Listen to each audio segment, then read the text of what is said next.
¿Qué tal? ¿Cómo están? Vamos a seguir entonces con la serie de por qué Argentina ganó los mundiales que ganó, que por suerte ya son 3, pero quiero decirles también que esto corresponde a una primera etapa en la que había sacado otra serie que les recomiendo muchísimo para que ustedes vean. Es una serie más larga, por supuesto, que es por qué Argentina solo tiene ganados 3 mundiales. La pueden ver acá. Había empezado con 2 mundiales, pero por suerte ganó un tercero. Así que la serie es ¿por qué Argentina solo ganó 3 mundiales? ¿Por qué no ganó los demás o varios de los otros que disputó? Así que les recomiendo mucho que vean esta serie, que es complementaria a esta otra, que es ¿por qué Argentina sí ganó 3 mundiales? Y ya hice 3 videos sobre el Mundial 78, es decir, la serie completa sobre cómo ganó y por qué ganó el Mundial 78. Eso también lo pueden ver ustedes acá. Y ahora estamos en el segundo video de los 3 que vamos a hacer de por qué Argentina ganó el Mundial 86. México 86, México 86, el mundo unido por un balón. El primero, yo lo recuerdo, habíamos terminado en 1984, después de la Copa Nehru, después de una serie de partidos en Europa, en los que la selección argentina por fin había demostrado con Carlos Bilardo parte del trabajo táctico que tanto decía que hacía, y que tantas flechas y tantos dibujos que parecían incomprensibles para el periodismo y hasta para los propios jugadores, y ni hablar para los hinchas. Bueno, por fin en aquellos partidos, ¿se acuerdan que les comenté especialmente el partido de Alemania, que es el partido de Düsseldorf, que Argentina gana 3-1, y que a partir de allí hay una idea diferente ya de las cosas, ¿no? Se empieza a entender un poco más la idea de Bilardo. Pero faltaba un hecho muy importante en este ciclo de 4 años de Carlos Bilardo, porque todavía faltaba la cereza del postre, lo más importante, diría yo, en ese momento para terminar de ver, que era, claro, ese esquema táctico que Bilardo estaba armando, cómo encajaba Maradona ahí. Porque Maradona nunca había jugado,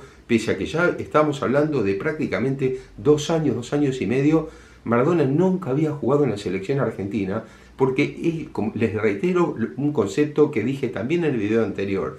Piensen ustedes que ese contexto era distinto al actual, muy diferente. Entonces, ¿a qué me refiero? A que jugar en la selección, jugando en el fútbol europeo, en equipos europeos, era muy difícil. ¿Por qué? Porque los clubes le retenían el pasaporte a los jugadores sudamericanos, por ejemplo, que estaban en Europa, y no los cedían a la selección directamente. No había ninguna posibilidad, no había ventana FIFA como ahora, no había un calendario organizado. De repente cada selección organizaba partidos cuando podía, cuando tenía un hueco, y entonces a lo mejor esos partidos coincidían con partidos de Copa de Europa o de ligas europeas. Entonces los equipos no cedían los jugadores a la selección. Maradona en ese momento estaba justo pasando del Napoli, cuando les hablo, 1984-85, es cuando deja el Barcelona para ir a jugar al Napoli. Un Maradona que cada vez se destacaba más en el fútbol internacional. El Napoli va a encontrar su lugar en el mundo en cuanto a juego, porque no es lo mismo que en Barcelona, donde tuvo hepatitis, tuvo una fractura, un montón de inconvenientes y estuvo mucho tiempo sin jugar. Eso también hizo que fuera complicado convocarlo, pero Bilardo estaba completamente decidido no solamente a convocar a Maradona, que era obvio, sino darle un lugar que Menotti nunca le había dado. Entonces, ¿qué pasa con esto? Bilardo viaja a Barcelona, donde todavía estaba jugando Maradona antes de ir a Napoli, y entonces tiene una conversación con él que tiene hasta ribetes, de alguna manera, si ustedes quieren, cómicos, porque una cosa que siempre se quejó Maradona, recordando aquel día, es que Bilardo le tocó el timbre a Maradona en la casa prácticamente a las 7 de la mañana. Ustedes imagínense que el Barcelona se entrenaba por las tardes para que Maradona y sus compañeros pudieran dormir por la noche de Barcelona, que Maradona con todo su séquito iba prácticamente todos los días, y Bilardo le cae a las 7 de la mañana para conversar sobre la selección, ¿no? Y no solamente le cae esa hora, sino que le propone a Maradona salir a caminar para hablar. Entonces Maradona siempre lo cuenta jocosamente, lo contaba jocosamente, diciendo: es increíble lo que me propuso para el primer contacto que tuve con Bilardo fue que era todo lo contrario de lo que era mi vida en ese momento, ¿no? Bueno, la cuestión es que ahí Bilardo le plantea algo que le sorprende mucho a Maradona y que va a sorprender mucho al contexto del fútbol argentino y que va a generar, fíjense otra vez, les comentaba mucho en el video anterior, las grietas que se había producido entre el menotismo y el bilardismo, especialmente la prensa, que fue el principal factotum de esta grieta. Bueno, esto que va a ocurrir en Barcelona, en esta charla, entre Bilardo y Maradona, que después se va a dar a difusión, va a generar una grieta mucho más grande y que va a sorprender al propio Maradona. Porque cuando Bilardo empezó a hablar de funciones y de tácticas y de flechas, que Maradona se entró a preocupar porque no entendía bien, porque lo vio muy complejo, pese a todo, Bilardo enseguida le dice: y vos vas a ser el capitán de mi equipo. Oh, captain, my captain. Y Maradona se queda pensando en Passarella, porque obviamente Passarella era el gran capitán de la selección, no solamente era el capitán. Passarella era el capitán campeón del mundo. Passarella había levantado la Copa del Mundo como capitán en la cancha de River aquel 25 de junio de 1978, después de la final con Holanda, y era el jugador que, ustedes se acuerdan que les comenté lo mal que le fue a Argentina en España 82, pero el día que queda eliminada frente a Brasil en la segunda rueda, y Argentina se va de la cancha, retirándose porque queda eliminada, la revista El Gráfico, que era, como les comentaba, de muchísimo peso en aquel momento, muestra a un Passarella con la cabeza levantada y a Gallego, como hicieron los grandes caudillos que se van sin tener que ocultar la mirada a nadie, es decir, con la cabeza bien erguida, como diciendo: nosotros hicimos todo lo posible, ¿no? Es decir, ese era el Passarella de esos años, que jugaba en el fútbol italiano, un Passarella que era figura en la Fiorentina, que después va a pasar al Inter, un Passarella realmente extraordinario, que pasaba un gran momento en el fútbol internacional, y que Bilardo le estaba diciendo a Maradona que le quitaba la cinta de capitán a Passarella para dársela a él. Es más, después va a ir a los programas de televisión, a los distintos programas deportivos, y Bilardo va a decir que su selección era Maradona y 10 más. Una frase que caló hondo en Passarella y que caló hondo en el grupo, los grupos mediáticos o periodísticos que estaban más en contra que a favor, que estaban más cerca de Menotti, porque a Passarella en ese momento se lo tomaba como un símbolo de Menotti, y a partir de ese momento Passarella va a ser una especie de víctima, según este grupo, de Bilardo, es decir, un Bilardo que le quita una cinta de capitán fuera de la cancha, fuera de los terrenos de juego, para dársela a quien desde ese momento para él es su líder absoluto en la selección, y va a tener todas las prebendas y prerrogativas y todos los permisos y todas las aceptaciones que va a ser Diego Armando Maradona. Y claro, a Maradona acá le importó menos el tema de las flechas y los dibujos cuando Bilardo le dijo lo de la cinta de capitán, ¿no? Fue algo que lo ilusionó, que lo hizo meterse de lleno en el ciclo. Después Maradona va a ser un gran defensor de Bilardo en este tiempo, y claro, va a terminar siendo, por supuesto, la gran figura de la selección argentina y quien levante la segunda Copa del Mundo de la historia de la selección, ¿no? Pero bueno, en aquel momento fue una gran conmoción cuando se supo que Passarella perdía la cinta de capitán y que esa cinta iba a parar a manos de Diego Maradona. Ahora fíjense que Maradona recién vuelve a la selección argentina a mediados de 1985. ¿Cuánto había pasado?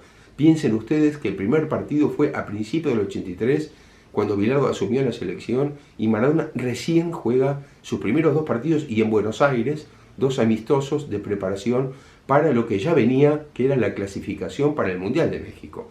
Era una clasificación durísima. En aquel tiempo, le reitero, así como se acuerdan que les conté lo de los nacionales y metropolitanos, que eran distintos a los torneos de ahora, lo mismo pasaba con la convocatoria de jugadores en el exterior, y lo mismo pasaba con los entrenamientos en Ezeiza, en tiempos en que se disponía de casi todo el plantel para entrenarse. O sea, no era como ahora que Scaloni se tiene que ir a Europa. En ese momento se podía entrenar con casi todos los jugadores en Ezeiza. O sea, los jugadores están en el fútbol local, con excepciones como Maradona mismo, Passarella o Valdano, pocos más. Los demás estaban todos en el fútbol local.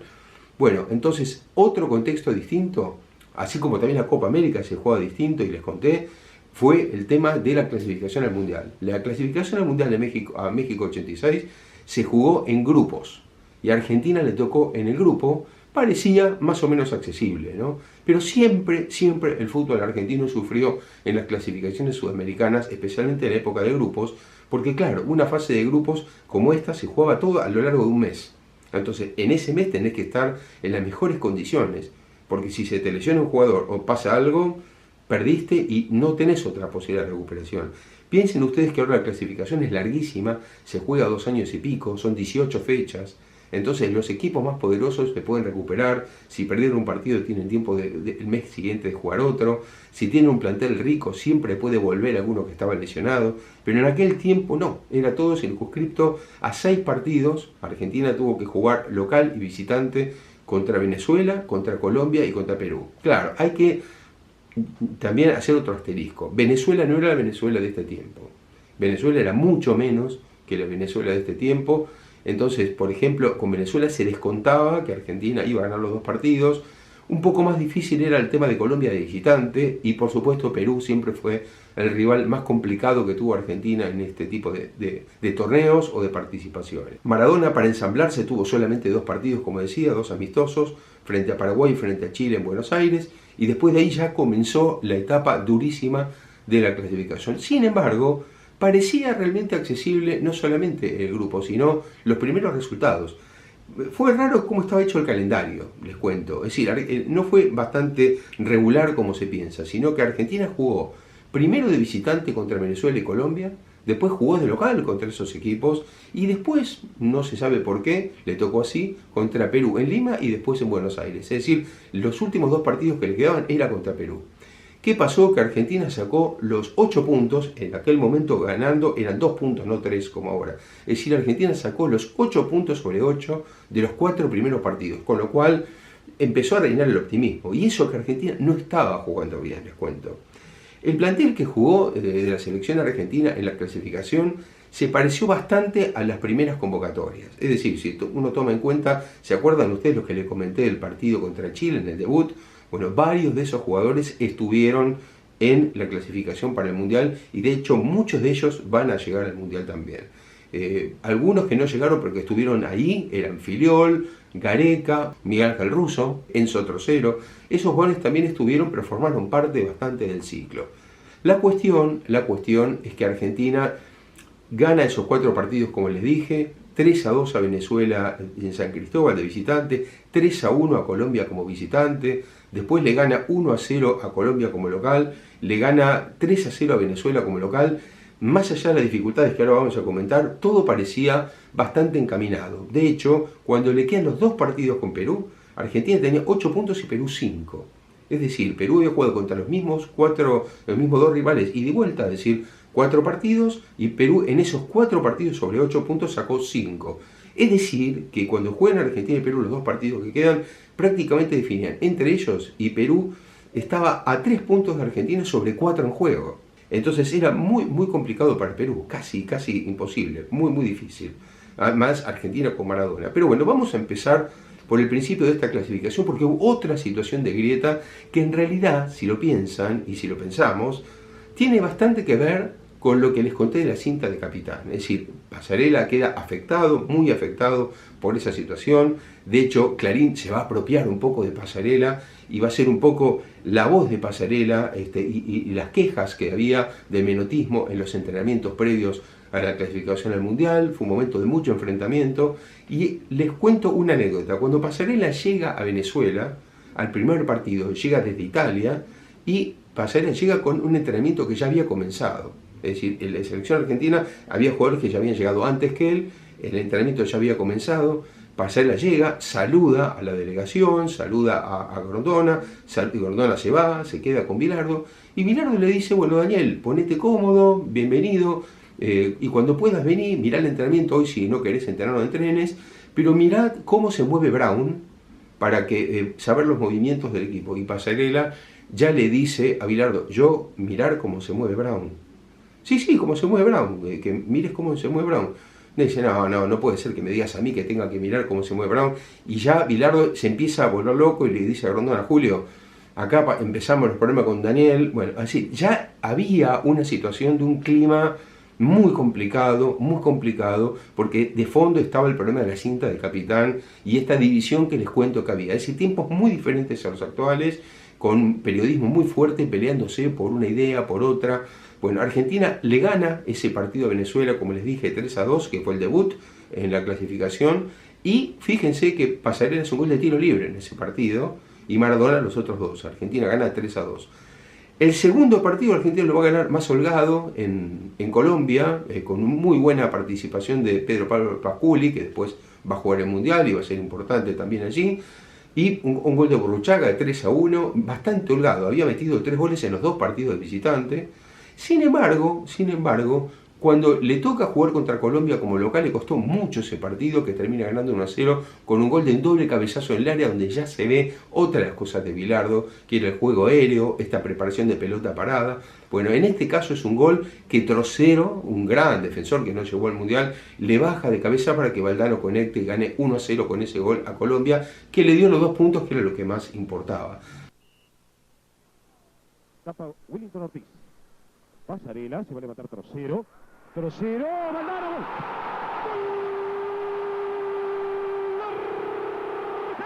¡Argentino! Y finalmente un partido bastante maquillado, porque si uno ve la estadística, uno dice, bueno, Argentina 3, Venezuela 0, cancha de River, y uno dice, bueno, partido accesible, un partido más simple. Sin embargo, les cuento que la selección argentina hasta el minuto 88, fíjense, faltaban 2 minutos para terminar, partido que en el minuto 88 estaba 1-0 con un gol de Russo de media distancia.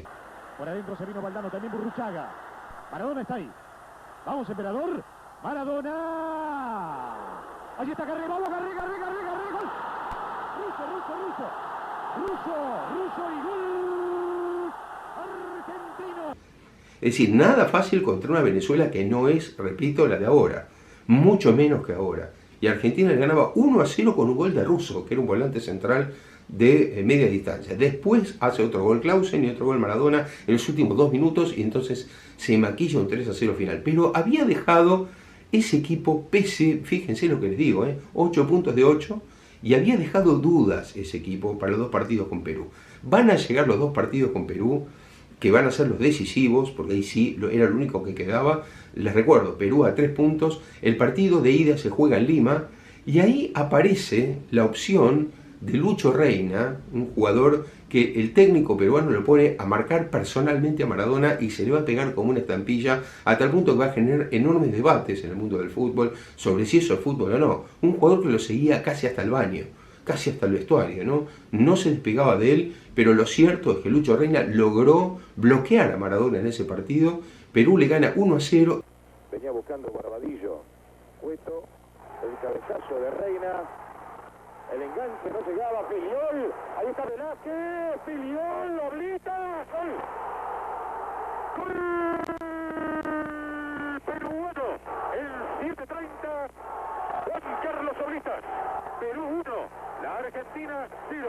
Y claro, queda el partido de Buenos Aires y Perú, que logra quitarle el invicto a Argentina, ganarle el partido y quedar a 1 punto de Argentina, faltando un partido en Buenos Aires. Es decir que, si bien Argentina tenía esta condición de local y una tradición importante, y además toda la historia y los jugadores que tenía, Perú llegaba con la posibilidad de que, ganándole el partido a Argentina, lo dejaba no afuera del Mundial, porque había un repechaje, pero lo dejaba realmente averiado, no se clasificaba en forma directa y mandaba a Argentina a una situación mucho más compleja. Bueno, lo cierto es que fue un partido muy nervioso, muy nervioso, por parte de los dos. Empieza con una situación realmente complicada, porque Julián Camino, el lateral argentino, lesiona de gravedad a Franco Navarro, que era un jugador de Independiente, el peruano. Bueno, Navarro se va en camilla, no lo expulsan a Camino. Entonces, bueno, esa situación realmente quedó muy complicada en el partido, porque ya se generó un clima muy especial. Estamos hablando de un gran equipo peruano, no hay que olvidarse de eso. Gran equipo peruano con algunos jugadores espectaculares, como Oblita, como Cueto, como Velázquez, como Barbadillo. Equipazo de Perú, un toque espectacular, una gambeta, tenía jugadores muy buenos, pero Argentina también. Argentina tenía un equipo muy fuerte, ni hablar cuando uno menciona a Filiol, a Pasarela o a Maradona, más los demás, Burruchaga, en fin, muy buen equipo, Pasculi, etc. La cuestión es que, bueno, Argentina se pone en ventaja con un gol de Pasculi. Allí está la pareja, esta vez Reina, lo que hace es cruzar sus manos en las espaldas. Maradona y Reina. Ganó el emperador Maradona. Olechea que no alcanza Pasculi. Vamos, Pedro, gol.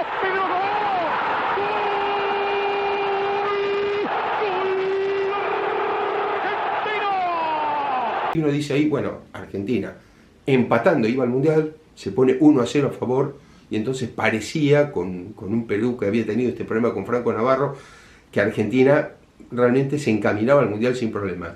pero sin embargo Perú empieza a tocar, empieza a encontrar huecos, empieza a encontrar la posibilidad de dar vuelta al partido, y Velázquez y Barbadillo realmente lo dan vuelta con muy buen fútbol, y van al segundo tiempo con Argentina derrotada. Es decir, Argentina llega a la segunda parte en ese momento debajo de Perú en la tabla de posiciones. Algo impensado cuando había comenzado esta clasificación, este grupo, ¿no? Como les dije, 8 puntos de 8, y sin embargo, de repente Argentina se encontraba en el segundo tiempo del último partido abajo de Perú. Y bueno, muy nerviosamente fue al ataque, exponiéndose a cada contragolpe tremendo. Filiol tapó alguna que otra situación espectacular, porque realmente fue muy difícil. Y sobre el final, fíjense otra cosa interesante. Después se conoció que Bilardo le había dado una especie de orden a Pasarela que no pasara la mitad de la cancha. Pasarela en una corajeada se va igual, no le importó, como siempre fue Pasarela, de un carácter muy particular. Pasarela se manda igual al ataque, viene un centro cruzado de la izquierda, Pasarela que dentro del área de Perú por la derecha la para de pecho, saca un remate fuerte, la pelota queda en la línea del arco y ahí Gareca la empuja.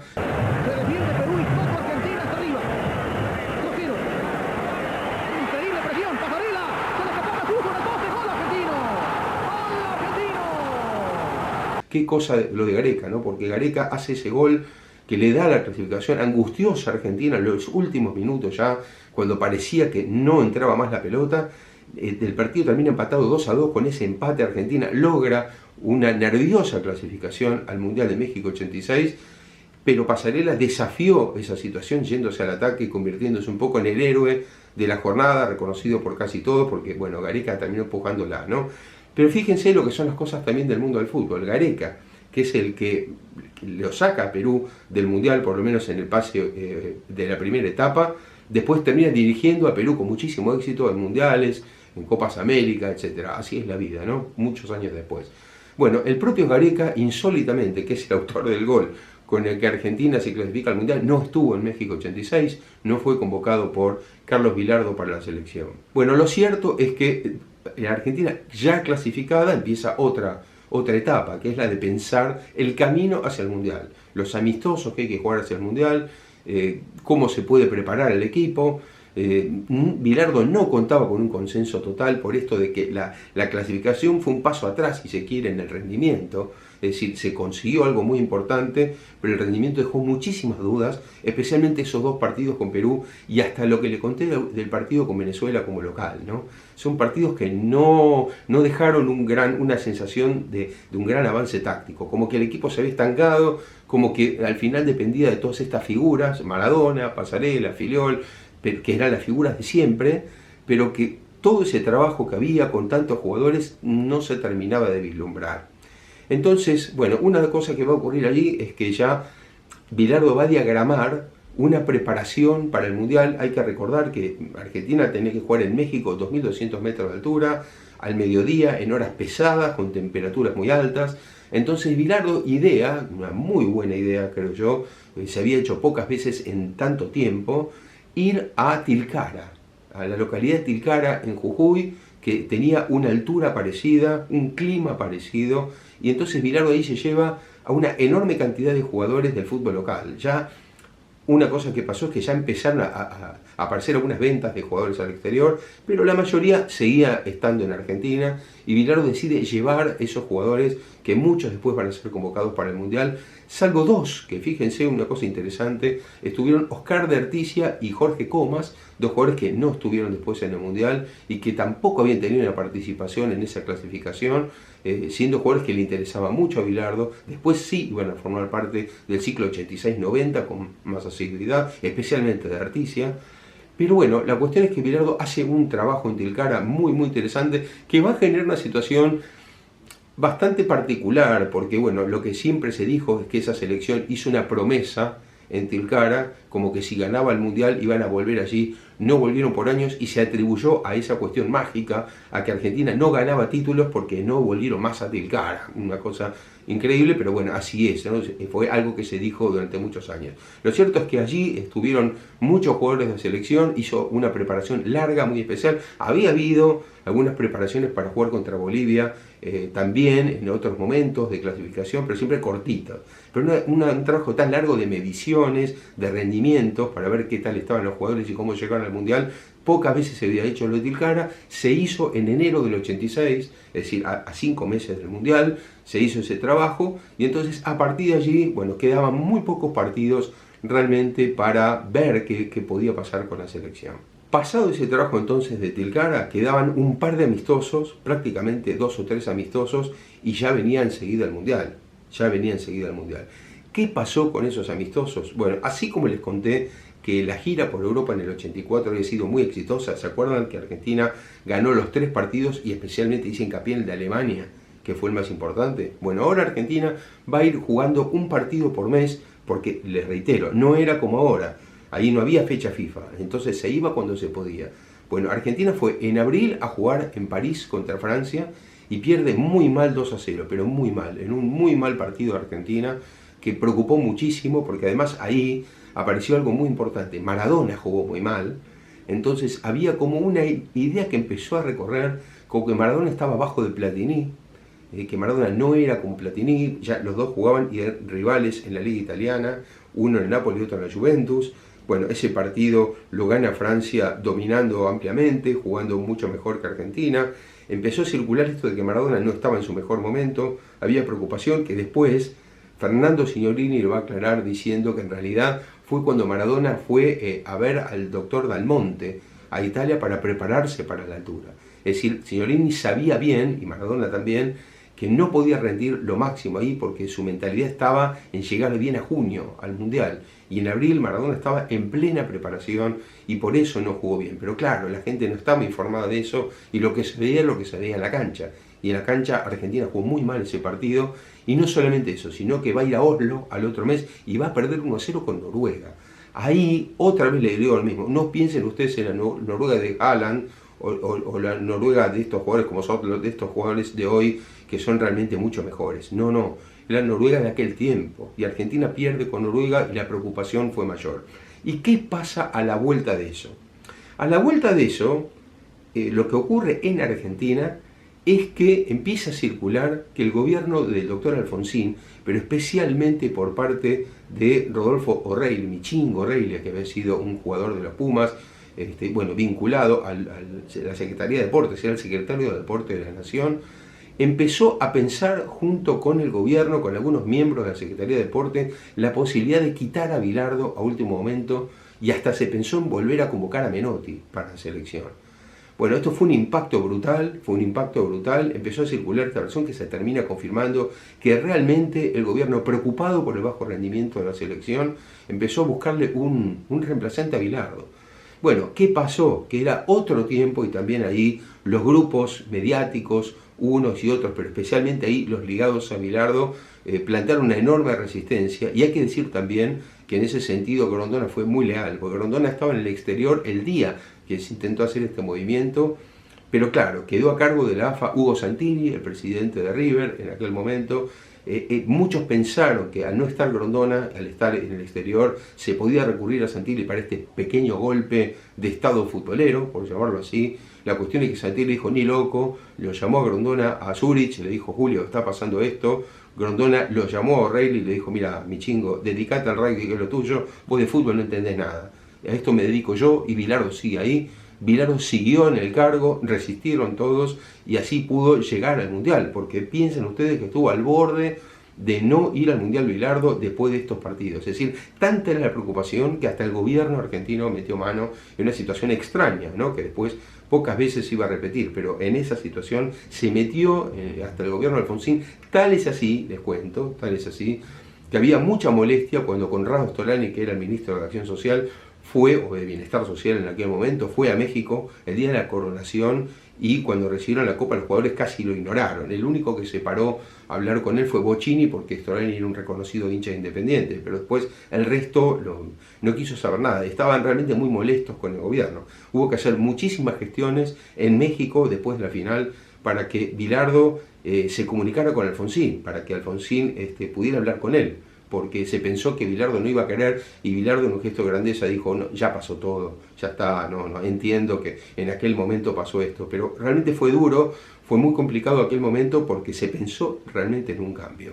La cuestión es que se acercaba el Mundial, ya todo listo, Argentina había jugado varios partidos, le termina ganando 7-2 a Israel, un partido que va a marcar una idea de una cábala que después van a repetir otras selecciones. Esto de jugar contra Israel antes de los mundiales, como último partido, como despedida ante los mundiales, porque la vez que se jugó contra Israel antes del 86, después se ganó en México, ¿no? Bueno, por supuesto que eso no siempre se iba a repetir como algo bueno, y ganarle a Israel o no ganarle a Israel no significó al final tanto como aquella vez. Pero bueno, ese 7-2 fue realmente un resultado que le dio ilusión a mucha gente, que marcó también una etapa, porque más allá de que era un rival débil, meter 7 goles realmente implicaba mucho. Pero faltaba un hecho más también. Quedaba entonces el último paso para llegar al Mundial, que era dar la lista de los 22 jugadores, la lista definitiva para el Mundial. Recuerden, eran 22 y no 23 como fue después, o 26 como es ahora. En ese momento eran 22 los jugadores que integraban la lista definitiva para el Mundial. Y ahí va a haber alguna sorpresa también, va a haber alguna sorpresa porque, por ejemplo, algunos jugadores que fueron parte de su ciclo, muy importante, porque además no solo de la selección, sino que habían sido jugadores suyos en Estudiantes de La Plata, como Sabela o como Russo, van a quedar fuera del Mundial. Y es más, les voy a decir algo que tengo como información. Bilardo fue a la AFA a entregar la lista de los 22 jugadores y después de allí fue al country de Citibel, donde se concentra habitualmente Estudiantes de La Plata, para brindar con esos jugadores y algunos más por haber dado la lista, donde se suponía que estos jugadores estaban, y al día siguiente se desayunaron con que no estaban. Pero lo más increíble es que Bilardo también se desayunó con que no estaban. Eso sí que es lo más increíble de todo. Lo cierto es que aparecieron algunos que no estaban previstos. Uno de ellos fue Héctor Enrique, otro de ellos fue Carlos Tapia, jugador de Boca Juniors, que era de River antes y que terminó también jugando el partido contra Inglaterra, entrando en el partido contra Inglaterra. En fin, una sorpresa porque no siempre aparecieron los jugadores que eran de Bilardo o del ciclo. Otro caso, pero un poquito más conocido ya, porque en los últimos meses había dejado de jugar, era el de Ubaldo Matildo Filiol, que había estado durante casi todo el ciclo, pero terminó atajando a Neri Pumpido, y Filiol, que quedó muy amargado por eso, muy afectado, terminó no participando en el Mundial de México 86, cuando hubiera sido una gran continuidad, porque estuvo en el 74, en el 78 y en el 82, pero no estuvo en el 86. Lo cierto es que ya completada la lista de los 22 jugadores, solo quedaba viajar, y la selección argentina fue la primera en llegar a México, algo que también pareció, y luego se dijo, que era porque había tantas críticas por parte de un sector de la prensa, que de esta manera era evitar eso, estar más tranquilos, concentrados y lejos de todos los problemas que había con el fútbol argentino. Pero bueno, cuando se llegó a México, Bilardo y algunos jugadores dijeron una frase muy importante: somos los primeros en llegar, pero seremos los últimos en irnos. Espero que les haya gustado este video. Les pido como siempre que pongan me gusta acá abajo, que lo compartan y no olviden suscribirse. Hasta la próxima.